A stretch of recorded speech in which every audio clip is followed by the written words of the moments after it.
We also need to reflect and focus on the mind and how it adapts to these kinds of tragedies. Joining us now to talk about the mental health aspects of school shootings is Leigh Richardson, founder and clinical director at the Brain Performance Center. Now, there's so much taking place that needs to be addressed, but schools now have active shooter drills for their students. But explaining that to students is not the easiest. So how do you advise parents and teachers to look into their students' eyes and explain that these drills are now important? You know, that's hard to do, but they've got to look into those eyes with honesty and transparency and say, we've got to talk about it. It happened. We've got to do everything we can to make sure that it doesn't happen again. And we need to recognize with love in our heart and try to move past it. You'll never be able to leave it behind. They're babies. Yeah. First graders, 6 years old, 7-year-old, they're babies. And we'll never be able to forget that. But what we do with that energy is something that we can focus on. Yeah. And speaking into that energy and that science behind it, children's brains are just so incredible. They grasp onto any information to try to adapt quickly. This could be good in many ways, but toxic in others. So how does this impact a child having to accept this type of environment as a new norm?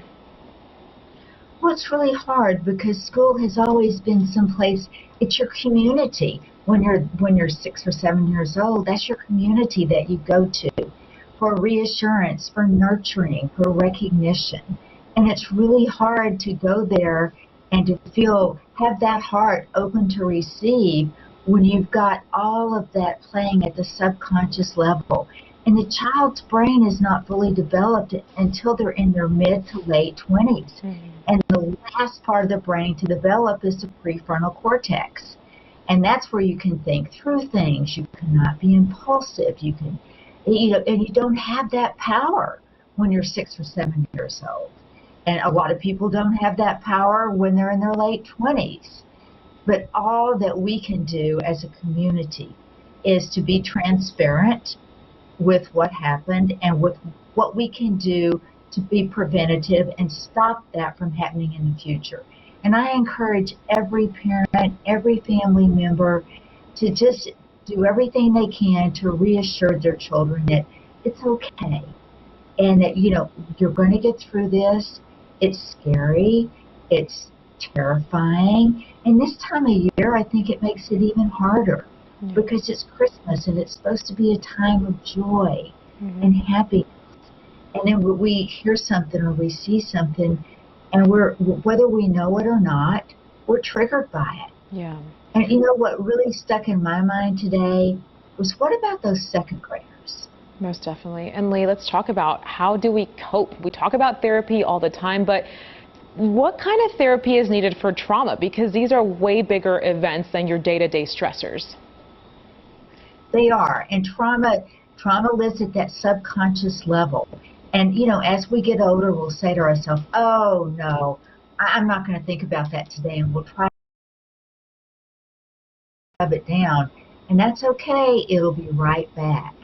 And so what I encourage parents to do is just to spend time with their children and let them know that they don't have to talk about what they're feeling.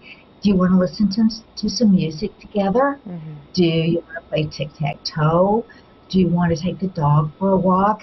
It doesn't all have to be about talk therapy.